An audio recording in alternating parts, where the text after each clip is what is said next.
Today's social media segment is brought to you by A.J. Doman Chevrolet. We say yes when others say no.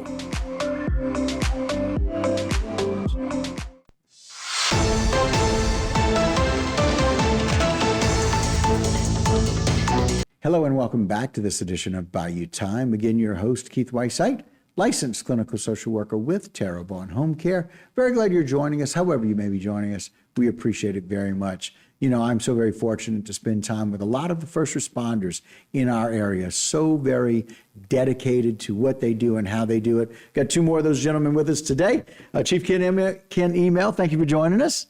Thanks for having us. Absolutely. Sitting next to him, Mike Palmer, the Fire Prevention Chief. Thank y'all for being here. Great to be back. I appreciate that. And as somebody who lives in the Bayou Cane area, I am always so very glad and honored that you guys do such a great job of protecting our area and making sure that we're safe. So we appreciate it very much. Well, thank you. It's an honor and a privilege to serve. So let's talk a little bit about this red flag warning. It's something we really need to be aware of. Yes, it is. And it's something that we don't really see a lot of here. Right. The warning is issued by the National Weather Service.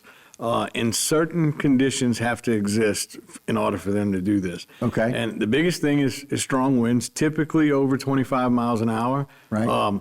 And low humidity levels, often below 20%. And we don't really have that too much in South Louisiana. No, we don't. Dry vegetation and drought conditions we can see, and just warm temperatures. Today we don't really have warm temperatures, but the humidity is really low, and it hasn't really been raining that much. Right.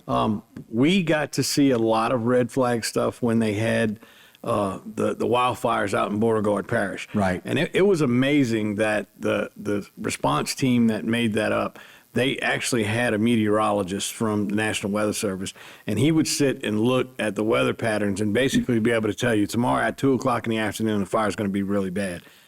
And usually about 2 o'clock, the fires were really bad. So wow. It's something that happens in other parts of the country. We're starting to see it a little more here, but it's not something we have a lot of. Listen, if we can get several inches of snow, Anything is possible. Then we can get these kinds of events as well. Yes. Right? We talk about these crazy weather patterns, right? But that's kind of what that is. Yeah. In being prepared for that. And I love the fact that we talk about partnerships all the time on this show. But the fact that we can learn where fire safety and meteorology meet. Absolutely. It's so very neat to be able to see what our meteorologists are seeing and how that's going to be able to give us some predictors about what we need to be aware of. Yes. Right? Yes, sir. And, you know, locally, we associate the agriculture type burning with our sugarcane farmers who are amazing at how they do their job. It's passed down from generation to generation. But even they right now cannot burn the sugarcane with these type of conditions. So, Yeah. So we have everyone just needs to take it easy for a couple of days, because we all know the humidity is not going to stay this low forever. Oh, God, no. In fact, it's coming back really quickly. It comes back with a vengeance, and we can get back to normal pretty quickly. Yeah, they list crisp and really muggy, and there's a short distance between the two. Absolutely. For us. Absolutely. So right now we are under this red flag advisory, which is a no burn ban. You're not to burn anything right now. You can see all of the areas that identifies, and so it's critical fire weather conditions taking place on Thursday. We expect that to happen for several more days. As you guys have said, it's a dangerous and critical fire weather conditions because of the gusty winds and the low humidity, like the chief mentioned.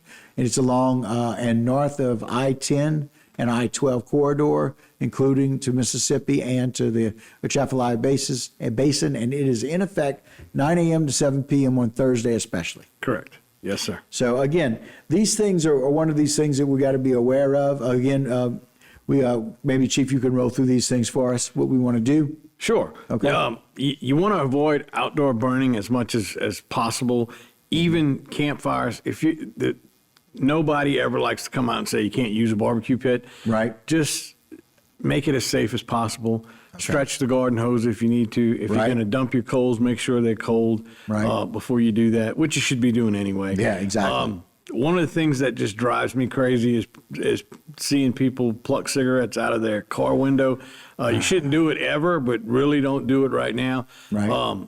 Something as simple as making sure your trailer, if you're pulling a trailer, make sure that the chains aren't on the roads Right. producing Not sparks. dragging. Any local fire restrictions that your local fire department may impose on top of this.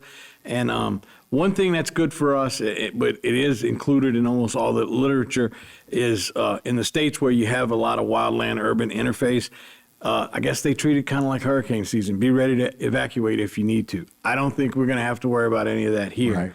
Right. And just Common sense. Yes, Yeah, that's where we're going, right? And I, common sense isn't that common anymore. But Right. when it comes to certain things, Right. it really is. Yeah, listen, common sense for you guys Absolutely. sometimes means something a little different. We need to adapt what you do because this is a changing environment, Yes. right? Yes. This is different. I've never hit this 56 years. Yeah. Yes. I've never experienced this. So I'm glad to know about it because I got to tell you, well, if my wife decided she wanted us to grill tonight, I'm not. Right.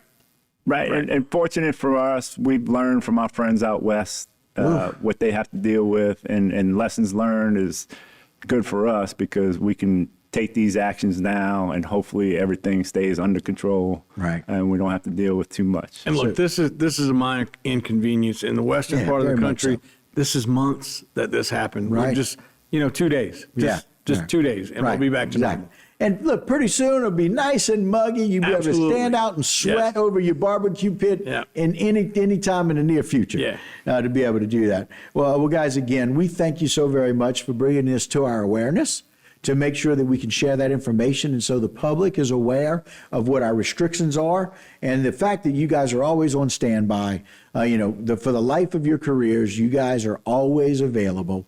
And so we appreciate it very, very much. Cannot thank you enough for what you do, how you do it, and all the people you keep safe. Yes, Well, sir. Thanks for the partnership between you guys and us. It makes our job a little easier. We appreciate that. Always glad to get the information out. indeed. So very much, Chief. Thank y'all so much. Sir. All right, guys, that'll do it for this particular segment, but don't go anywhere. Got a whole lot more right here on Bayou Time.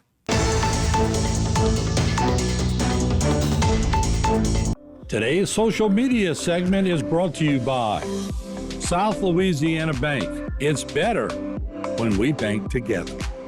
Waits and Downer, attorneys at law.